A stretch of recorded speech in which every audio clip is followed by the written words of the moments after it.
125 ಬಗರುಕುಂ ಸಮಿತಿಗಳು 125ಕ್ಕಿಂತ ಹೆಚ್ಚು ಈಗಾಗಲೇ ರಚನೆ ಆಗಿದೆ. ಸುಮಾರು 125ಕ್ಕಿಂತ ಹೆಚ್ಚು ರಚನೆ ಆಗಿದೆ. ಬೇಕಾದರೆ ನಿಮಗೆ ನಾನು ಪಟ್ಟಿಯನ್ನು ಕೊಡ್ತೇನೆ. ಕೆಲವು ಕಡೆಯಿಂದ ಇನ್ನೂ ಪ್ರಸ್ತಾವನೆ ಬಂದಿಲ್ಲ, ಹಾಗಾಗಿ ಆಗದೆ ಇರಬಹುದು.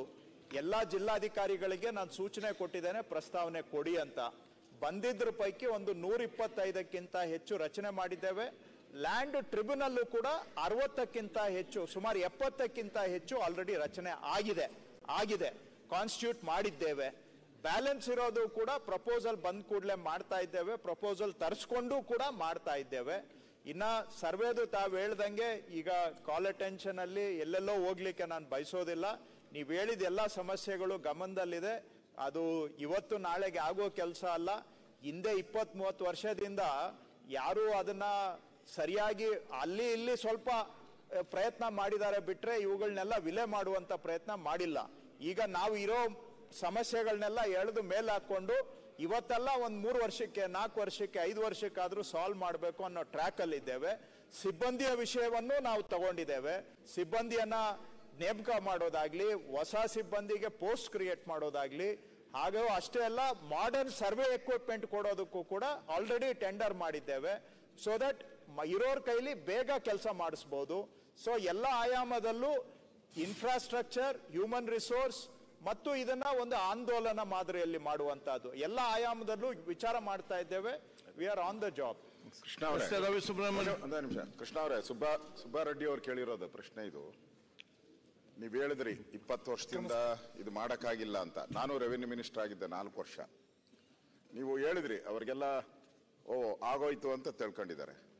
ಅಲ್ಲ ಒಂದೇ ನಿಮಿಷ.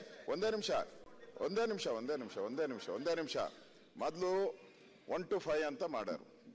1 to 5 ಮಾಡಿ ಅದನ್ನ AC DC ಕೊನೆಗೆ ಫೈನಲೈಸ್ ಮಾಡಿ ಕೊಡುವಂಥದ್ದು ಒಂದು ಸಿಸ್ಟಮ್ ಆಯಿತು. ಆಮೇಲೆ ಅಧಿಕಾರಿಗಳು ಏನು ಮಾಡಿದ್ರು, ಇದು ಗೊಂದಲ ಆಯಿತು, ಕೋರ್ಟ್ ಕೇಸ್ಗಳಾಯಿತು, ಹೊಡೆದಾಟ ಆಯಿತು. ಆಮೇಲೆ 1 to 10 ಮಾಡಿದ್ರು. ಅಂದ್ರೆ ಆಚೆ ಬರಕ್ಕೆ ಸಾಧ್ಯನೇ ಇಲ್ಲ, ಹಂಗ್ ಮಾಡಿದ್ರು.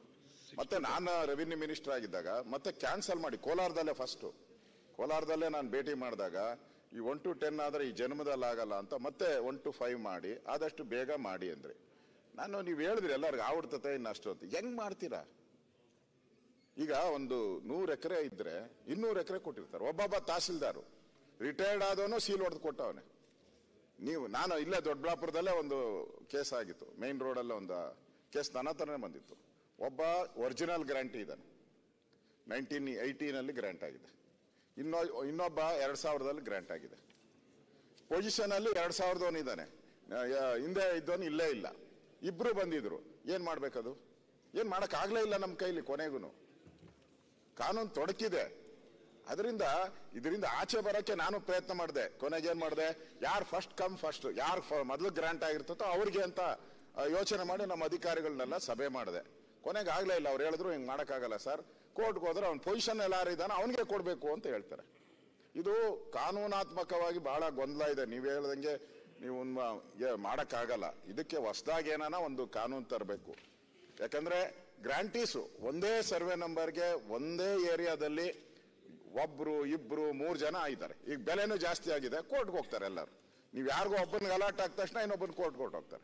ಅದಕ್ಕೆ ಇದೇನ ಬೇರೆ ಈಗ ಬದಲಾವಣೆ ಮಾಡಿ ಅದೇ ಕಾನೂನು ತರಬೇಕು ಏನಾದ್ರು. ಇವಾಗ ನಾನು ಹೇಳಿದ್ನಲ್ಲ, ಫಸ್ಟ್ ಕಮ್ ಫಸ್ಟ್ ಸರ್ವಿಸ್ ನಾನು ಮಾಡಿದೆ ಅವಾಗ. ಬಟ್ ಅಧಿಕಾರಿಗಳೆಲ್ಲ ವಿರೋಧ ಮಾಡಿದ್ರು. ಯಾರು ಒರಿಜಿನಲಿ ಗ್ರಾಂಟಿ ಆಗಿರ್ತಾರೆ, ಯಾರಿಗೋ 70ನೇ ಇಸ್ಬೇಕು, ಅವನೇ ಹಕ್ಕುದಾರ ಅಂತ ಮಾಡಬೇಕು.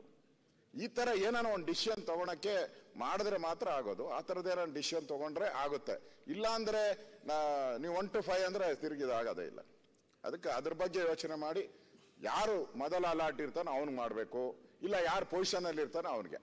ಆ ತೀರ್ಮಾನವನ್ನ ಸರ್ಕಾರ ತಗೊಂಡ್ರೆ ಇದೆಲ್ಲ ನೀವು ಪಿ ನಂಬರ್ ಅಂದ್ರಲ್ಲ, ಈ ಪಿ ನಂಬರ್ ಎಲ್ಲ ಸಾಲ್ವ್ ಆಗ್ತದೆ. ಇಲ್ಲ ಅಂದ್ರೆ ಸಾಲ್ವ್ ಆಗೋದೇ ಇಲ್ಲ. ರವಿ ಸುಬ್ರಹ್ಮಣ್ಯಂ ಸರ್, ಒಂದು ನಿಮಿಷ ಅಧ್ಯಕ್ಷ, ಒಂದು ನಿಮಿಷ. ಅದನ್ನ ಇಗ್ನೋರ್ ಮಾಡಕ್ ಆಗೋದಿಲ್ಲ. ಅವ್ರು ಹೇಳಿದ್ದನ್ನೆಲ್ಲ ನಾನು ಖಂಡಿತವಾಗಿ ಸಜೆಷನ್ ರೂಪದಲ್ಲಿ ತೆಗೆದುಕೊಳ್ತೇವೆ. ಸರ್, ತಾವು ಇಲ್ಲಿ ಒಳಗೆ ಬಂದಿರಲಿಲ್ಲ, ಹೇಳಿದೆ ನಾನು ಇದು ಆಗ್ಬಿಡ್ತು ಅಂತ ಅಲ್ಲಿ ಹೇಳಲಿಲ್ಲ ಅಂತಾನೆ ಸ್ಪಷ್ಟವಾಗಿ ಹೇಳಿದೆ. ಆರಂಭ ಮಾಡ್ತಾ ಇದ್ದೀವಿ. 2 ವರ್ಷ ಆಗ್ಬೋದು, 3 ವರ್ಷ ಆಗ್ಬೋದು, 5 ವರ್ಷ ಆಗ್ಬೋದು ಅಂತಾನೆ ನಾನು ಅವ್ರಿಗೆ ಹೇಳಿದ್ದೇನೆ ಉತ್ತರ. ತಾವು ಬಹುಶಃ ಆ ಪಾರ್ಟ್ ಕೇಳಿಸ್ಕೊಂಡಿಲ್ಲ. ಆರಂಭ ಅಂತೂ ಮಾಡ್ತಾ ಇದ್ದೇವೆ. ನೀವು ಹೇಳಿದ ಸವಾಲುಗಳು ಎಲ್ಲವೂ ಕೂಡ ಇದಾವೆ. ನೋಡೋಣ, ಆಂದೋಲನಕ್ಕೆ ಒಂದು ಚಾಲನೆ ಮಾಡ್ತಾ ಇದ್ದೇವೆ. ಈಗ ಆಲ್ರೆಡಿ ನಾನು ರಾಜ್ಯದಲ್ಲಿ ಎಲ್ಲ ಜಿಲ್ಲೆಗಳಿಗೂ ಹೋಗಿ ಅಲ್ಲೇ ಕೂತ್ಕೊಂಡು ಟಾರ್ಗೆಟ್ ಕೊಟ್ಟು ಬಂದಿದ್ದೇನೆ. ನೆಕ್ಸ್ಟ್ ಇಂಪ್ಲಿಮೆಂಟೇಷನ್ಸ್ ಈಗ 1 to 5 ಆರಂಭ ಮಾಡ್ತಾ ಇದ್ದೇವೆ. ಇಂಪ್ಲಿಮೆಂಟೇಷನ್ ಮಾಡೋವಾಗ ನೀವು ಆ ಟೈಮಲ್ಲಿ ನಿಮಗೆ ತೊಂದರೆ ಆಗುತ್ತೆ, ಅಷ್ಟು ಸಲೀಸಿಲ್ಲ ಅಂತ ತಾವು ಹೇಳ್ತಾ ಇದ್ದೀರಾ. ನೋಡೋಣ ಎಷ್ಟು ಮಟ್ಟಿಗೆ ಆಗುತ್ತೆ. ಈಗ ಮಿಸ್ ಮ್ಯಾಚ್ ಇರೋದು 30% ಪ್ರಕರಣದಲ್ಲಿ ಇದೆ. ಮಿಸ್ ಮ್ಯಾಚ್ ಇರೋದು 30%ಗೋಸ್ಕರ 70% ಅವ್ರನ್ನ ಯಾಕೆ ಕಾಯಿಸ್ಬೇಕು? ಈ ಒಂದು ಲಾಜಿಕ್ ಇಟ್ಕೊಂಡು ಹೋಗ್ತಾ ಇದ್ದೀವಿ. ಸೊ ಫಸ್ಟ್ ಯಾವ್ದು ಮಾಡಕ್ ಸಾಧ್ಯ ಅದನ್ನಾದ್ರೂ ಮಾಡೋಣ. ನಮ್ಮ ಅಧಿಕಾರಿಗಳೇನ್ ಮಾಡ್ತಾರೆ, 30% ತೋರಿಸ್ಬಿಟ್ಟು 70% ಆಗೋದನ್ನು ಮಾಡೋದಿಲ್ಲ. ಸೊ ಅಟ್ಲೀಸ್ಟ್ ಇದನ್ನಾದ್ರೂ ಮಾಡೋಣ. ಪ್ರಾಬ್ಲಮ್ ಇರೋದು ಇಟ್ಬಿಡಿ, ಆಮೇಲೆ ಲಾಸ್ಟಿಗೆ ನೋಡೋಣ. ನೀವ್ ಹೇಳ್ದಂಗೆ ಅದಕ್ಕೇನಾದ್ರೂ ಒಂದು ಸಪರೇಟ್ ನಾವು ಯೋಚನೆ ಮಾಡ್ಬೇಕಾಗುತ್ತೆ, ಅದನ್ನ ಆವಾಗ ಮಾಡೋಣ. ಮಾಡಕ್ ಆಗೋದನ್ನು ಕೂಡ ಅದನ್ನ ಬೆರಳು ತೋರಿಸಿ ಹಂಗೆ ಇಟ್ಕೊಂಡು ಜನಗಳನ್ನ ತೊಂದರೆ ಮಾಡಿಸೋದು ಬೇಡ ಅಂತ ಸ್ಟಾರ್ಟ್ ಮಾಡಿದೀವಿ. ಬಟ್ ನೀವ್ ಹೇಳಿದ ಪ್ರಾಬ್ಲಮ್ ನಮ್ ಗಮನದಲ್ಲಿ ಇದೆ. ನೋಡೋಣ, ಅದು ಬಂದಾಗ ಖಂಡಿತವಾಗಿ ನಿಮ್ ಸಜೆಷನ್ ತಗೊಂಡ್ ಮಾಡ್ತೇವೆ.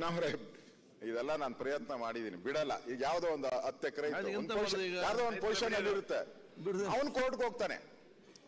ಅವನಿಗೆ ಒಬ್ಬನಿಗೆ 2 ಎಕರೆ, ಇನ್ನೊಬ್ಬರು 3 ಎಕರೆ, ಒಂದೇ ನಂಬರ್ ಅಲ್ಲಿ ಒಂದೇ ಏರಿಯಾದಲ್ಲಿ ಪೊಸಿಷನ್ ಡಿಸ್ಪ್ಯೂಟ್ ಇರ್ತದೆ. ಅವಂದು ಡಿಸೈಡ್ ಆಗೋವರೆಗೂ ಉಳಿದದ್ದು ಹಂಚಕ್ ಬರೋದೇ ಇಲ್ಲ ನೀವು. ಯಾಕಂದ್ರೆ ಅವನ್ ಬೌಂಡ್ರಿ ತೀರ್ಮಾನ ಆಗ್ಬೇಕು.